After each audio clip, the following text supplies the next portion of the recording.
Good morning, everyone, and welcome to a Reckless Friday edition of American Scouser TV's morning cup of coffee or tea or bourbon. It doesn't really matter. Just use a colored mug and they can't tell what you're drinking.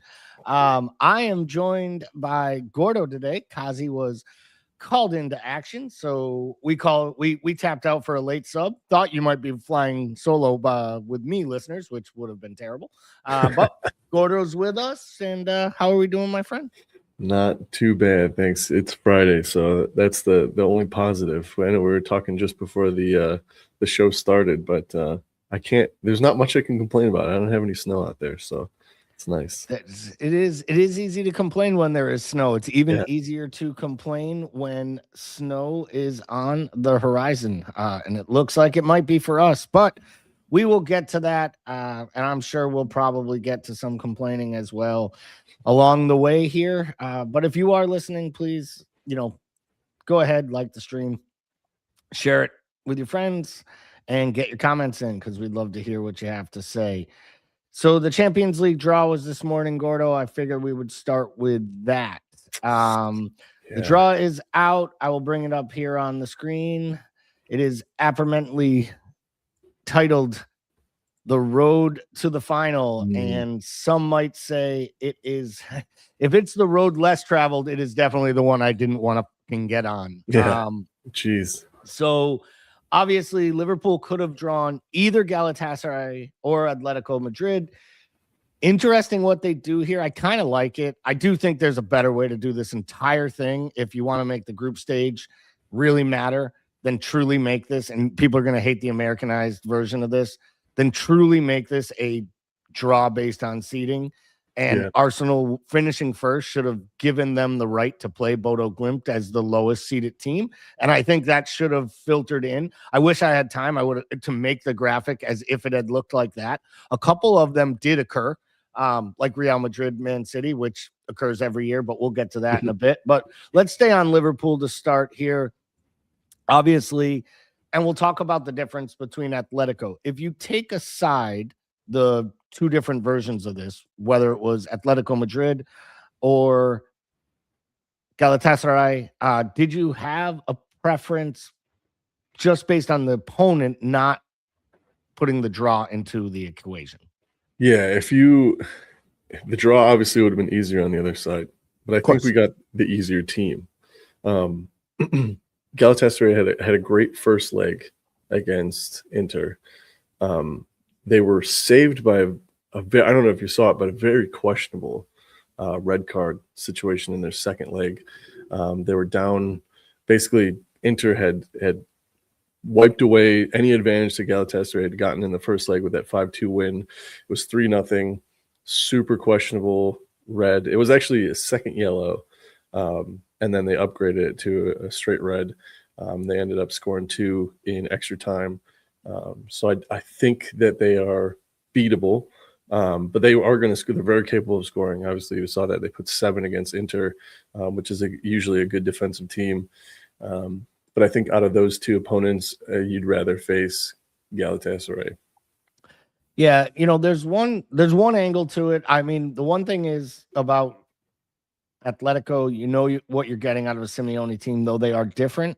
They've struggled in Europe so far this season. They have had great form in the domestic league. They just battered Barcelona in the first leg, I believe, of the Super Cup, or one of the whatever 800 different trophies they create. So make sure Real Madrid wins something every year. Yeah.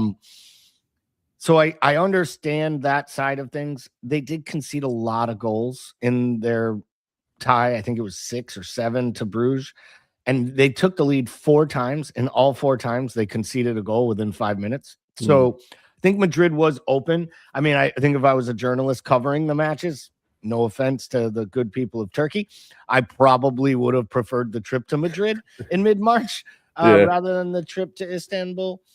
With that being said, one part of this that makes me a little nervous about Galatasaray is it's similar to the Bodo Glimt thing. I think there are certain teams that are actually happy to play the first leg at home, and I would put Galatasaray in that bucket.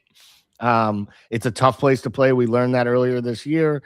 The crowd is intimidating. They intimidate opposing players. They intimidate young players. They clearly intimidate referees, as we saw with the weak penalty that was awarded in that match. So, and gosh, if Timuchin was here, he would let us know exactly how intimidating they are towards referees. All that being said, I do expect Liverpool to advance through that tie, and we'll have plenty of times to preview the Galatasaray matchup and what it means. I do think that it's interesting to note some of the other matches. So I wanted to look at, and if you have an opinion on Liverpool's draw or any side's draw, please let us know which of these ties are you looking forward to the most, which ones are you looking forward to the least, etc. Let's start on the left-hand side, the side we're on here. PSG, Chelsea, Galatasaray, Liverpool, Real Madrid, Man City. Saw a stat recently, or a kind of a post on Twitter, that this is the first time in the history of the European Cup that two sides have been drawn against each other 5 consecutive years in the knockout phases. Wow. Madrid and City, they probably knew it was happening as soon as they pulled Man City's name out of the draw this morning, and they went to the left-hand side. I said, I swear to God, if Liverpool gets Atletico Madrid, this is going to be the most amazing. Next team drawn is Chelsea. And then I said to myself, oh, I know where this is going. Yep. Absolutely going to have to play PSG in the second round.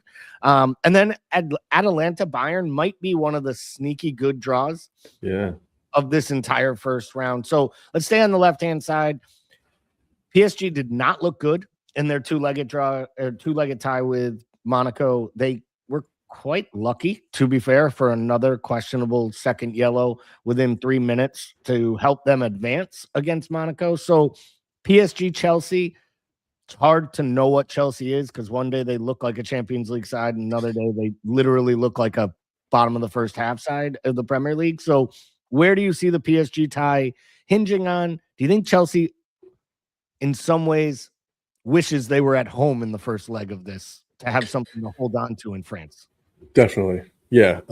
Because PSG is another place you go that, they don't just intimidate you. Their ultra fans are really great. I was fortunate enough to see a Liverpool PSG. It was a group stage game, but still the traveling support that they got for that away side was phenomenal. So phenomenal that at the end of the game, the Liverpool fans applauded the PSG Ultras because at the end, it was a standing ovation for the supporting or the traveling support. So it gives you a sense of what they do. But obviously, as we have discovered as well, the French are good with other tactics for screwing with the away fans. So it's not a great place to play. But PSG can be got at, which is the same to say for Chelsea. It just depends on which team shows up. But so if you're in a situation like that where it's a hot and cold situation, you definitely always want to start at home. So I think Chelsea will be looking for maybe just to park the bus and hope to get something out of that game. An away goal, even if you lose, is really important. And I think they can get that against PSG. But we saw it last year. I think it was discouraging, right? Because we set this new league's table situation with the Champions League, and Liverpool did phenomenally in the league, and PSG struggled. They barely got in. Again, same thing this year. And then they went on and just destroyed the knockout stage. So it's not super confident. It doesn't seem like to them their league situation mattered at all. It's just, let's get into knockouts and then we'll turn the fire on. So I think they surprised us in that first knockout match last year because of how much they struggled in the lead-in. But they got the business done as soon as the game started to matter.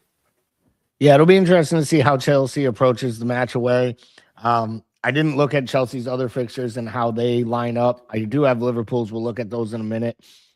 City Real Madrid is probably the spiciest tie of the entire 8 that we will see in this round of the Champions League. They seem to play each other tight with the same outcome always happening. City taking some form of a lead at some form in the draw, and then Real Madrid's pedigree and or talent just overtaking them late in the match. Madrid will play that first match at home. Where do you see that one going? It's a weird City team. It's one I still pip to catch Arsenal and win this league. I genuinely do, and we'll get to that a little later. I think City will find a way, because I think Arsenal, and part of this is I think Arsenal might see this as their greatest ever chance to win this trophy that's eluded them. Yeah, especially after the draw. The draw, and we're going to get to that side of it. So, City, Real Madrid, if I asked you, how does that go and where is it won or lost, what would you say? I feel like this favors Real only because City's focus will be on the chase in the Premier League. I really do, especially with the news midweek about we're getting supposedly closer, and I say that with such a grain of salt, to a decision that looked like at worst 40 to 60 point deduction, which would mean relegation. So for them to, which is going to mean that it will be a 4 to 6 point deduction. That means finishing fourth. Yeah, right. They'll find a way to say we're giving them an 8 point deduction, but we're doing it in the season that they won the league by 11.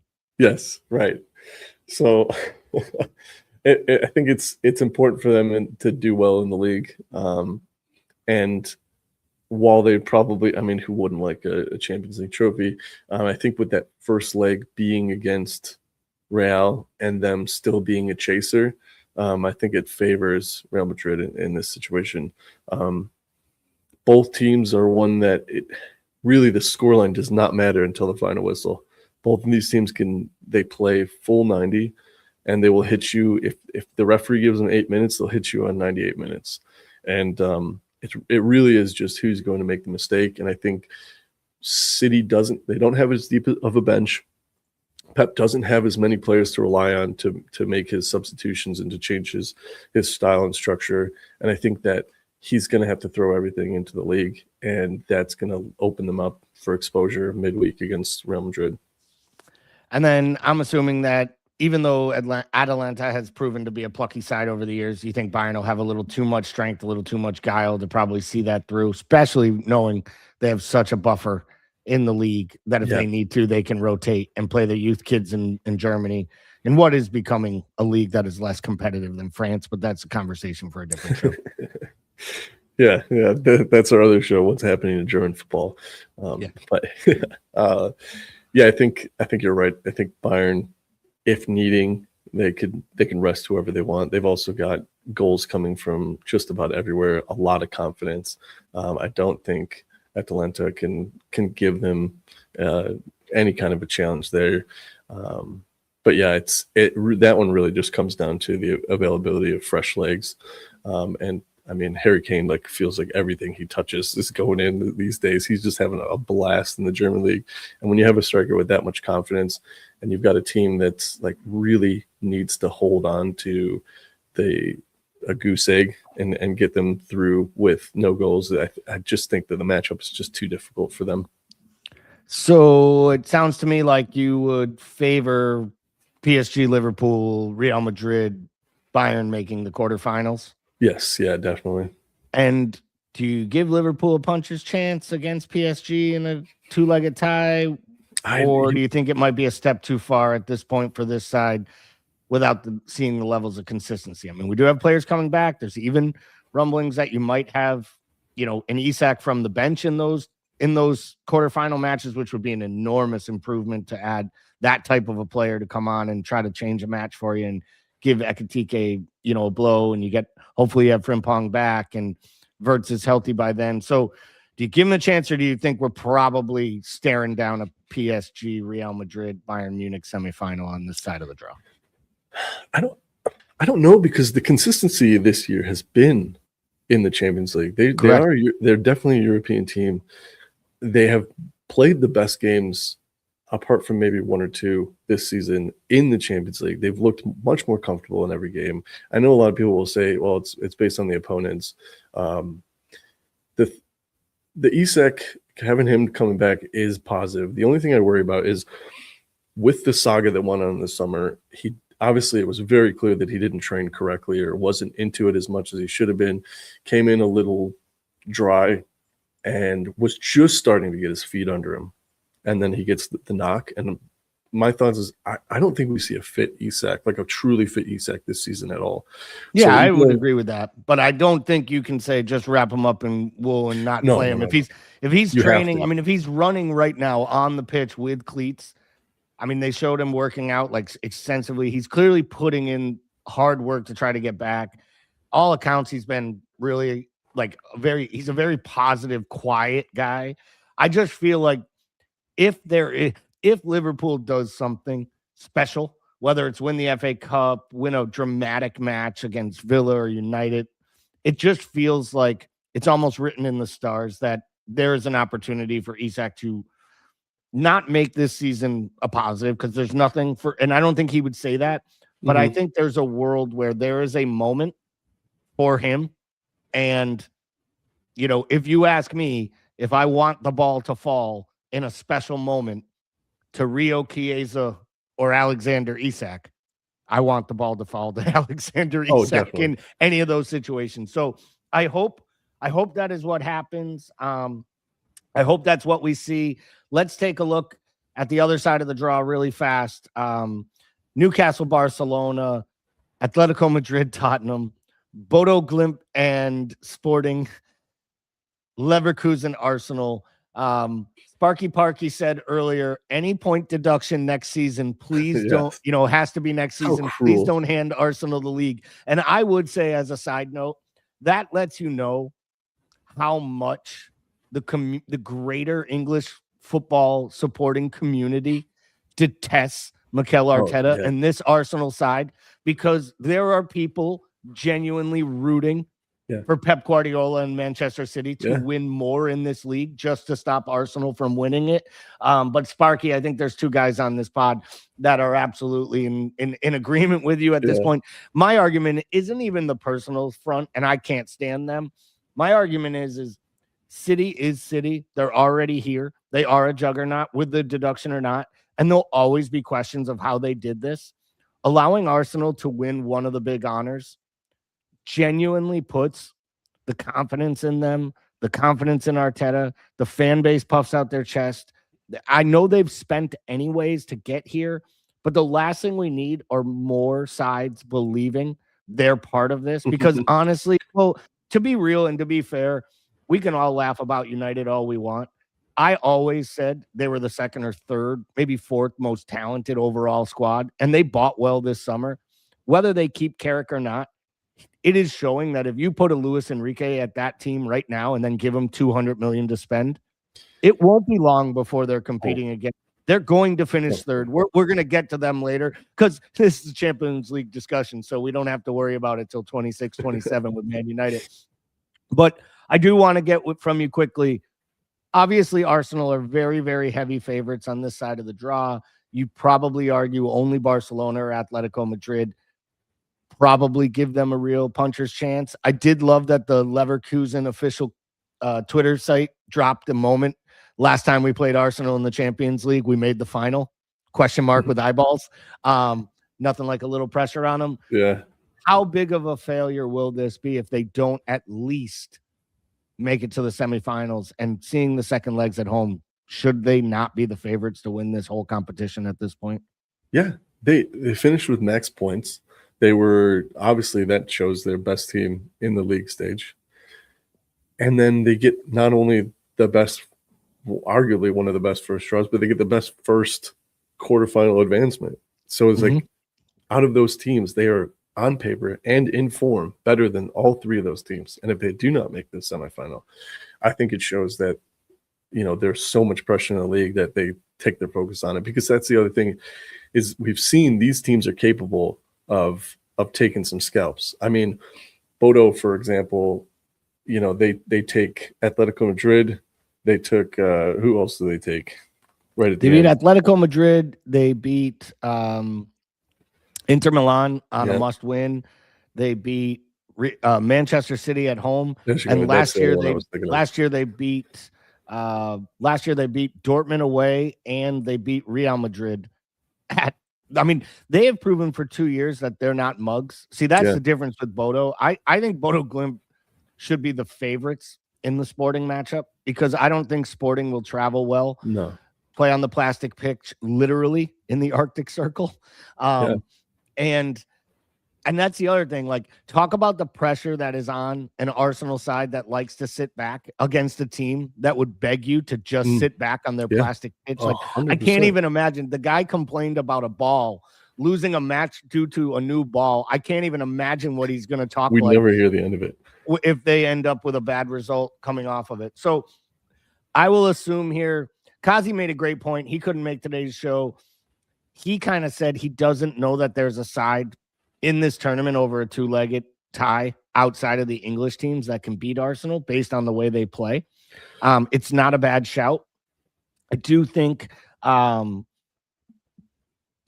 this is a really, really good opportunity for Arsenal and probably the last one. Now, I did want to touch on this. This is Liverpool's fixtures adding in the Champions League matches. And granted, there's nothing easy about an away trip to Galatasaray, but I do think there is some advantage that lays here. The fact that our FA Cup match is on the Friday, so we have one extra day of rest until Galatasaray. We traveled to Turkey, but we at least get that return fixture at home, where Tottenham will also be on the road in the first round, but then they have to come back and play road. And I'm pretty sure they're a Wednesday fixture. So they got a Wednesday to Sunday turnaround.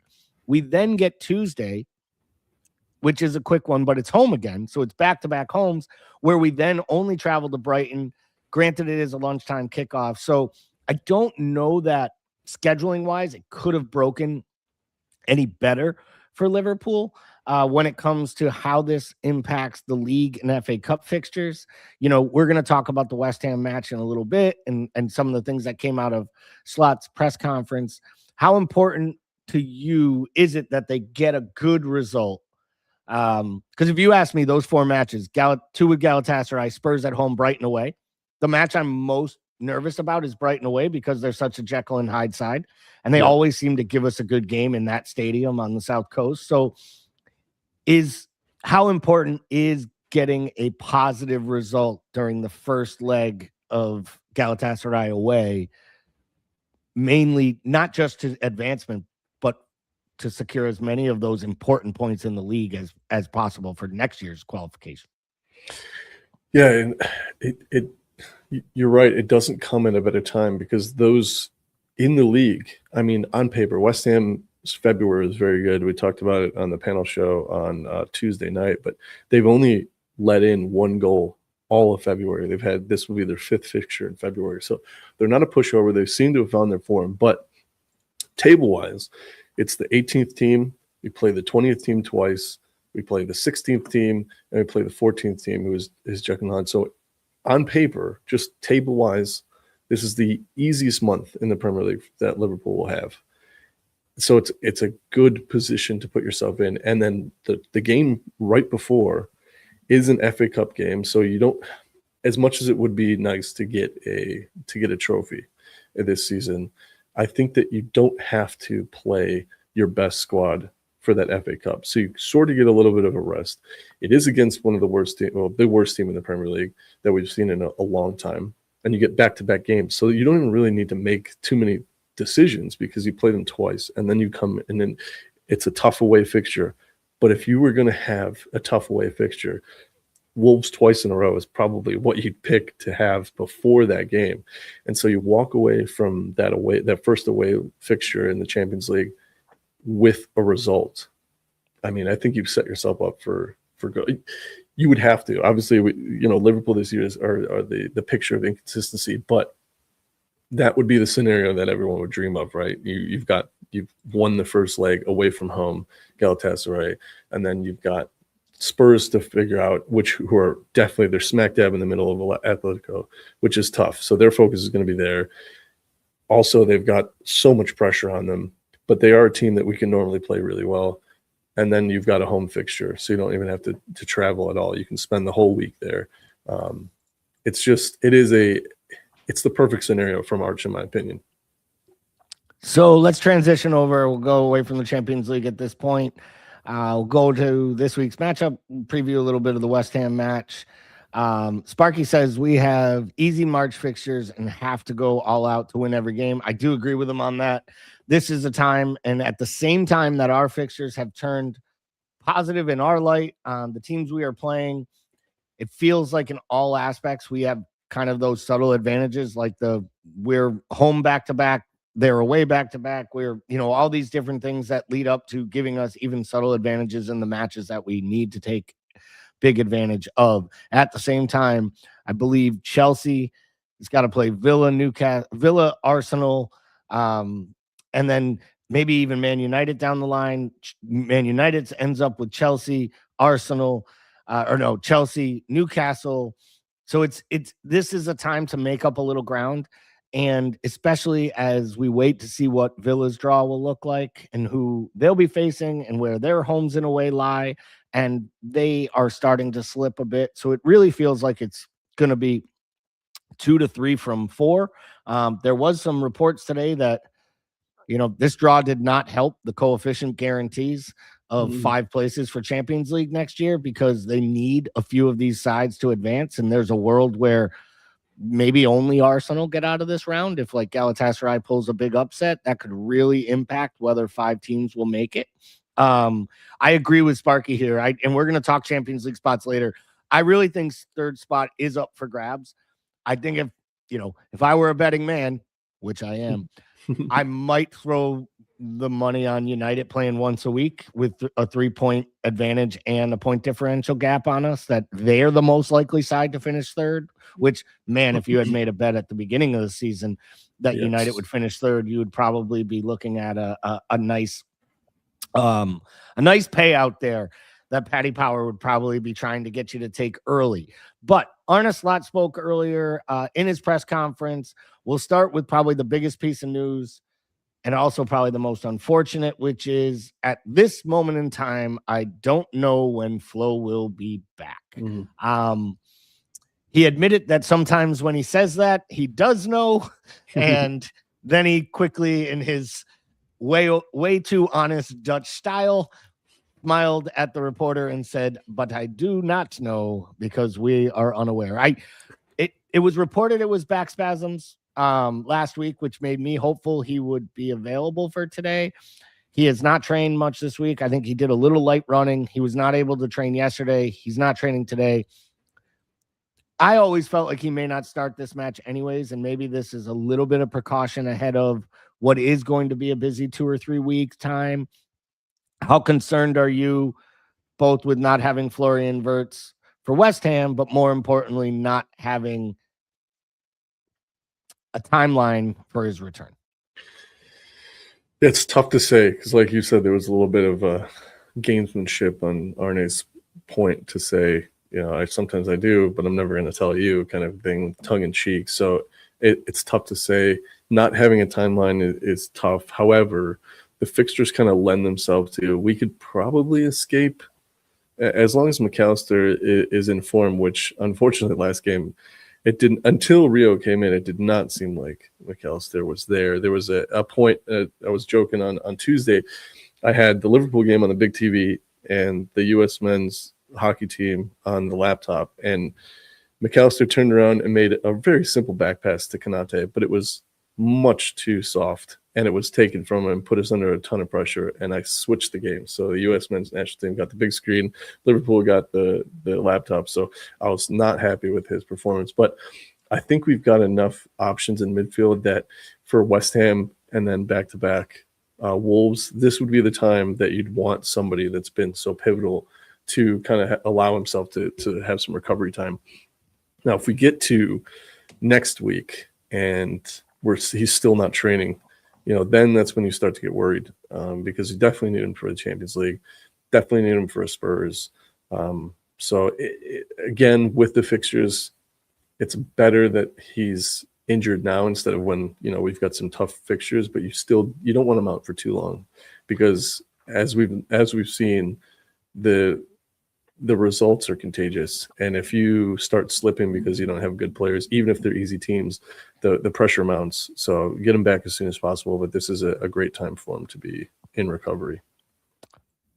So we transition away from, we know Florian Wirtz isn't available, so immediately then it starts to ask the questions around the selections, etc. Frimpong is back. Gomez is fit. Would you start one? Are you starting one of them, or are you continuing with what's not broken we don't fix and using one of the midfielders, whether it be Jones or McAllister, or Jones or Soboslai, which guarantees you that McAllister's starting? Me personally, I think for this match, I would take one of the kids from the academy, one of the center backs. I drop him on the bench so I feel more confident. I don't care if it's, Timuchin's fear factor Nallo waiting for the red card, or if it's Wellity lucky times. That's where I'm going. I agree with Sparky Parky. Yeah. I would start Joe Gomez at right back for two reasons. One, I'm not risking Frimpong immediately, though I do think they were extra cautious with Frimpong because they waited as long as they could to get him back. I start Gomez, give him 60, see if he can give me 60 or 70 minutes and bring Frimpong in to get some minutes into his legs, maybe run at tired defenders should we need a goal and need to be more direct. And then I'd have an eye on starting Frimpong at right back against Wolves on Tuesday, because God knows we're not starting Joe Gomez twice in a row. And I have a hard time believing, if Florian Wirtz isn't even fit to make the bench on Saturday, that he's fit to play on the road against Wolves. And if that's the case, I'm probably also not playing him in the FA Cup on Friday either. And that gives him 10 days off, almost 2 weeks, which is a nice break. So if we operate in, you seem like you're in agreement, if we operate in the world that Gomez starts at right back, how would you set up the midfield three? I'd Gravenberch, Soboslai, and because that's a tough one, because both McAllister and Jones didn't have a great game.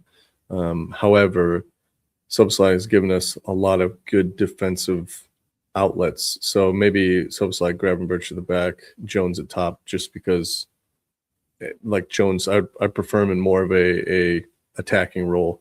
So I'd put him at the top of that triangle and have McAllister sit. That's probably the way I would go. You can't sit the hot hand in Soboslai. As long as he's fit, he plays every game. There's no question there. I mean, whether he's playing right back, right wing, center back, I'm pretty sure that if it came down to it, he'd start him in net. At this point, if it meant anything, he'd put him in goal. I think I kind of disagree with Sparky here. I understand where he's coming from. I think against a side like West Ham, I think I might actually go with your scenario, but I think I'd start McAllister. I was really disappointed. I've been a big fan of Jones. I advocated for him to get the starts over McAllister earlier. I agree with you. At times, though, he's looked lackadaisical when he plays deeper. I don't know that he'll play ahead of Soboslai, but I think there's a chance that, I forget which match it was where he did it, and it irritated everyone. He finally put Soboslai back into the midfield, and then he had McAllister playing in the Wirtz role. Yes, and the reason I do that is we've seen the legs come off of McAllister a bit.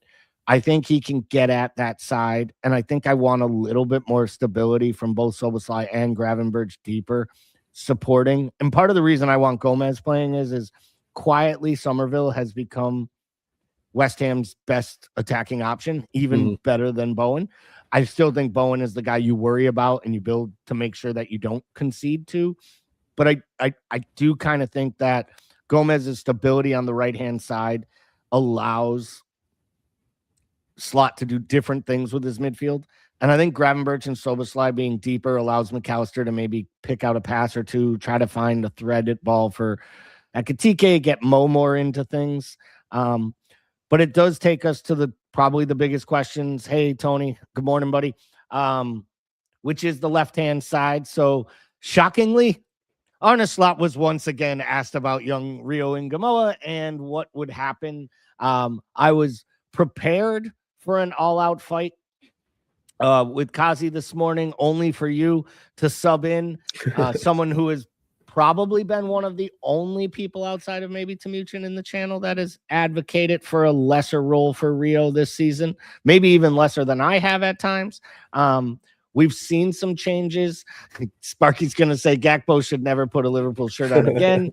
But that's not going to happen because he's going to put that shirt on tomorrow, whether he puts it on 10 minutes before the match starts and starts the match, or he puts it on an hour and a half into the match with 30 minutes to go. He is going to play. So Slot did talk about Rio. I thought they were really balanced, and I'm not going to expect anyone to see the quotes. I was about to go. But the last line is the one that matters. This is part of the development. I really like where he is now. And if he stays fit, more minutes will come in the future. And I do not think that is lip service. And I do not think that is the manager saying more minutes will come in the future next year or 3 years from now. I think he's telling you more minutes are coming now. And in the body of that is also, if you look at his minutes have increased basically every month since November. So where are you now with him playing? Where are you with how the club is handling his development? So I agree with you. It's not lip service, because Arne Slot is not somebody that whacks lyricals on somebody. Especially about young kids. 100%. So when he says something like this, he means it, which is a good news for all of us, right? Because Rio, we've had the arguments in the Discord. He's good enough. There's a reason that he's always on the bench. My feeling was the way we were utilizing him was always like, oh, we're down 2-1. No one's producing anything. Everyone from the top down is having stinkers. Let's put on the 17-year-old kid. And I was always like, this is not the way to build confidence. Last game, that's where I want to see him at, right? Is challenging for in a difficult game where we still have a chance at winning. And we saw it. I mean, I think one of the stats I saw was he was only on for 20 minutes and he had more dribbles. He had more chances. He had more dribbles, chances created, and goal involvement, bigger chances created than Mo and Gakpo combined. Gakpo combined. Yeah. Unbelievable. That's what and he did it on both sides, which was interesting. He started on the left, and then quickly the Slot said, no, I'm going to swap them, put him on the right, which for me was another great sign, because I think as the season goes on, we may start to see him become the primary sub on either flank. And it also opens up the door for if next season and there's changes, and we don't need to get into next season now. The one thing I will say is to defend the club and Slot a bit here. It's been a lot said about the use of the kid and how if you're old enough, you're good enough. And then comparisons to other players at this age, Josh King and players getting more minutes in the league. But those players are 19 years old. And then I love people say, but they're the same age. And they're like, no, this kid isn't even 17 and a half. Yeah, he turned 17 in August. Barely. So, it was a crazy stat was surfacing the other day. Do you know how many minutes Lionel Messi played at 17 years old for Barcelona when Pep Guardiola was manager? Oh, probably not that much. 240 total minutes. Oh, wow. Yeah. And that's a real low number. Most would think it was higher, right? And Phil Foden, 17 years old, under Pep Guardiola, 0 minutes. He had already played for the under-19s for England and was being heralded as the next big thing. He's done this his whole, and he limited Foden, he limited Sterling after the transfer. Now Sterling, interesting comparison. We signed on this day, believe it or not, 16 years ago, we signed Raheem Sterling at 15 years. He was 15 years old. It was 16 years ago today. 2 years later, a month from now, he made his professional debut for Liverpool. The following season, he played 1,500 minutes at 17 years old. Yeah. Now, I will say this. People love to slag Raheem Sterling for how he left. If Rio Ngamoa goes on to have Raheem Sterling's career, he had a great career. The kid 100%. Has been an exceptional player. But the reason I use this analogy is his career was done at 28. When he left City, he was done. There's a reason that Owens and Robbie Fowler were shells of themselves at 26 years old. And it's because managers and coaches, and they felt they were more developed, and they utilized them because Brendan Rodgers needed to win now, and he used the best player he could to win. And, I understand careers are short for players. Careers are also short for managers. And I think the way that the club is looking at a year and a half of Jaden Dan's not being available because he was training with the first team for 3 seasons intensively under Klopp and now has struggled with stress fractures and muscle injuries for 2 years is a reason to have and pump the brakes. I mean, I didn't realize until 2 weeks ago, they only allow Rio to train. They take him out of first team training 2 days a week because at the beginning of the year when he was training full time, he was going into the red zone off training sessions. So to me, I think we should be proud of how they're handling this. And I think if you don't sell Luis Diaz or you got a little more out of Chiesa or Isak doesn't break his fucking leg, no one is worried right now because we have people on the bench. And I genuinely believe that they're doing the right thing for the long term. And it very well may be the next manager who gets to reap the benefits of what Arne Slot does this season with young Rio and Gamoa and Trainioni. But I just feel like the hate for Slot when it comes to Rio and the clamor is more about the frustration with watching Cody Gakpo than it is the desire to run another young star into the ground.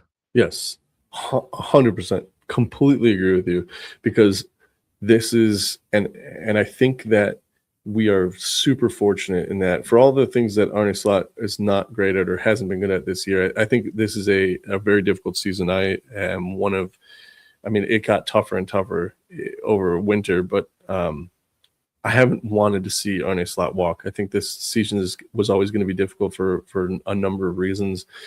The fact that he hasn't gone to Rio to bail him out and at sacrificing his career, I think is really important, because I do genuinely believe this is the player that you build the squad around. This is the player that when Mo leaves, it's Rio's team. And it might be 3 or 4 years down the line, but this is the kind of player that you build a squad around. This is the kind of player that lights the Premier League up from the right side of the wing, gets us the goals, gets us assists, makes us a dangerous team again. And if you use him too early, you risk so many things. And like you suggested with some of the other players that have gotten injuries and because they've been pushed too hard because we needed them, his body's still growing. I mean, that's one of the things. Yes, he's making so many. That's the biggest thing to me. Yeah. And I'll also say, I don't want people to think like, oh, it's just a Liverpool thing. I mean, you remember 5 years ago when the entire, European football was just enamored with Ansu Fati and the fact that he was going to be Barcelona's saving, shining light, and they gave him the number 10 jersey and all this stuff. And he had 2 great years in a tournament for Spain. And the next thing you know, he had way too many minutes in his legs and he couldn't get on the pitch for Brighton. Mm-hmm. And then he couldn't get on the pitch in the Turkish league. And now he's at Monaco, and all in all, he's having a resurgence. But he's having a resurgence at 23. I mean, there is a world, I don't believe this will happen, but there is a world that at 26 years old, we realize we've already seen the best of Yamal. And the kid had the world at his feet, but he got elevated. I mean, it happened early to Gareth Bale, and what happened to him at Madrid. Like, there's so many examples of these players not only having too much physical responsibility, but also the mental and emotional responsibility. And that speaks to your point earlier about wanting it. Now, I want to be clear. I was once a 17-year-old kid too, had a lot more hair, a fucking shit ton of fucking piss, vinegar, and testosterone running through my body. I probably weighed 10 or 15 pounds more, believe it or not. I'm one of the few people who weighed more 30 years ago than I do now. But if you had come to me and said, kid, are you ready to play? Every day of the week, I would have told you I could give you 90. And if you told me no, I'd kick you in the shins. Oh, yeah. I mean, odds are I was going to kick you in the shins even if I got 5 minutes on the pitch. But that's a story for a different day. But I understand the kid's desire to play, but I also understand the club's desire to protect them. Tony said, well said, Gally. As I always say, you want your comments to get read, compliment me. But let's transition over to the match, the outcome, what it means. So if we look at the league table right now, going into the weekend, Arsenal has played one more match. They're on 61 points. City has a chance to close that gap tomorrow and then put a little pressure on Arsenal prior to their big match with Chelsea. Villa, United, and Chelsea and Liverpool. In my opinion, it's 4 sides fighting for 3, maybe 2 Champions League spots. And then there's a drop off based on Brentford's couple recent blips. Don't really see Brentford, Bournemouth, Everton, or Fulham getting back into this top 6 at any point at this point, in my opinion, unless one of the sides, most likely Chelsea, really has a tumble. With the match being at Arsenal, my gut tells me both of us would expect an Arsenal victory. They really need that win. United has Palace at home. Palace just played a Thursday afternoon match. City travels to Leeds, and I'm not 100% sure who Villa has. I can't remember who Villa has. But we'll play Wolves. Villa has Wolves, so that should be a victory. But I'll be honest, man, the thing about Wolves are they'll go down in 20th position. I'm sorry. I don't care what anyone says. I would take that Wolves side over that Burnley side every day of the week. I think the Wolves side has had some hard lines. Some of the results, do you know they've only lost 1 or 2 matches all year by more than 1 goal, and they've only conceded 3 once? Yeah, it is their league position in terms of their team on paper and the skill set that they have it's probably the biggest disparity in where you would think they would be and where they are for sure, definitely.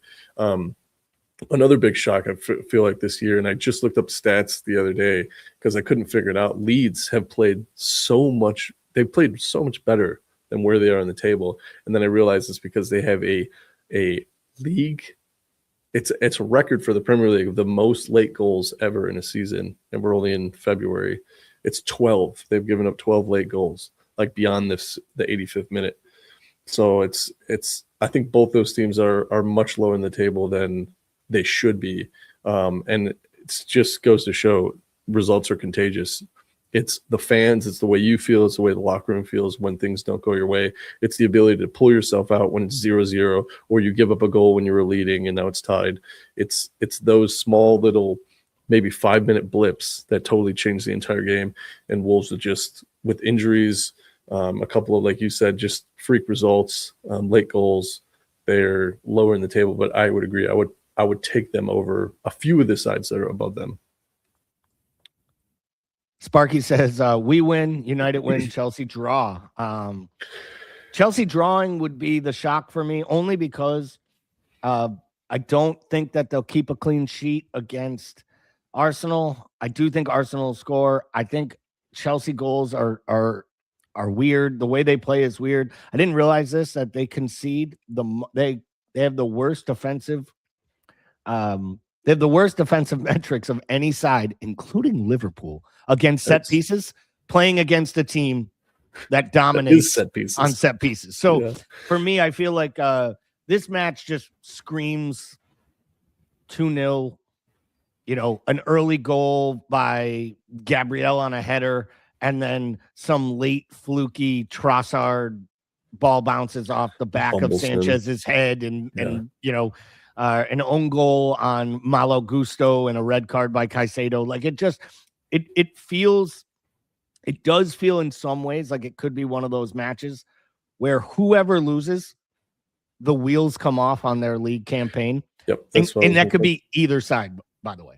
Yeah, 100%. That's, for me, it would be catastrophic, I think, for Arsenal if they do not pick up 3 points. I really do think that Chelsea win that game, and that is season for Arsenal. I think it has that big of implications because I think Chelsea's inconsistent enough, but it does shake it up, and it would make it significantly more difficult for us if Chelsea knocks off Arsenal at the weekend. But I don't, like you said, I don't see it happening. I think Chelsea's weaknesses are Arsenal's strength, and when you're sitting in a position that they both are, I think Arsenal has the head on that one. So obviously United takes on Palace at home. Expect a United win in my side, at least. You know, they've played better, obviously. Their form's been better. It's not just the form itself. They were dire against Everton, but sometimes you go to a place and they make the match terrible, and your job is to stick it out and wait for your opportunity. And they clearly took their opportunity with a really well-crafted goal. It's perfect on the counter. Cunha's ball out to Mbeumo is the play of the entire sequence, but probably underrated is Mbeumo's pass, because it wraps right into Sesko's path to the point where Sesko basically can get his feet right with about 5 strides. And he does exactly what any good striker does. He just rolls it in. He passes the ball into the corner of the net instead of, you know, going all Darwin on it and trying to take the net off the back of the hinges. Yeah. And then instead giving a bloody nose to some man up in the 18th row. So assuming United get this victory, assuming Villa wins, are you predicting a Liverpool win against West Ham? It is it's an unfair game in terms of, okay, where we're sitting in the table. We've started to turn a corner. We're starting to get results. Where West Ham is in the table, it should be a win. We need the win. Unfortunately, though, it comes at a time when I really feel like West Ham, they're going to make the escape. I feel like the teams above them are starting to lose steam, and West Ham had a phenomenal February. And as I said, they only gave up 1 goal all of February so far, and that was that very late Sesko goal. It was like 98th or 96th minute to tie that game 1-1.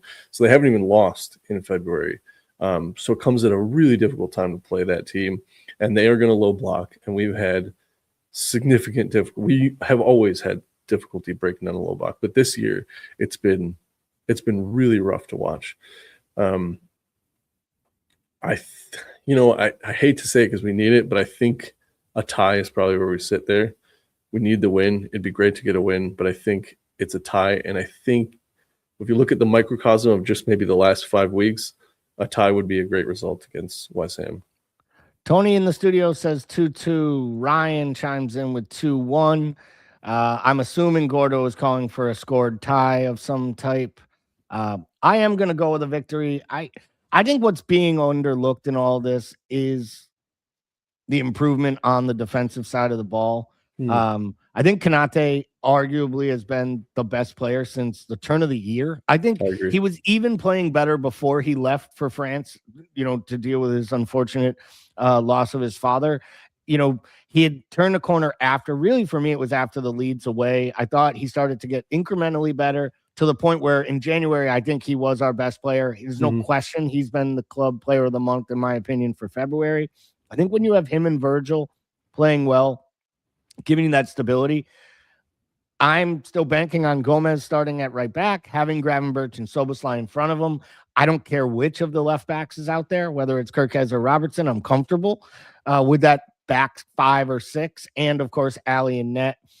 It is not like West Ham is pulling up tree scoring goals, which is why That's true. Do believe we're in a better nick. I also think we see more of Rio, gives us more attacking impetus. I would feel much better about this if Wirtz was playing. But I just feel like the idea of they've won 5 out of 6. I know the Forest performance wasn't great. The one loss in that is literally a mad 10 minutes against City, or you've won 6 out of it. You lost to Bournemouth earlier in January, which was kind of crazy. That easily could have been a draw, should have been a draw. And if I told you, outside of a ridiculous penalty against City and a late capitulated long throw against Bournemouth, that this side had gone 21 consecutive without losing, you'd probably say I was crazy. They have only lost 2 out of 21. Yeah, and it's insane. I do believe with Szoboszlai in midfield, to Ryan's point,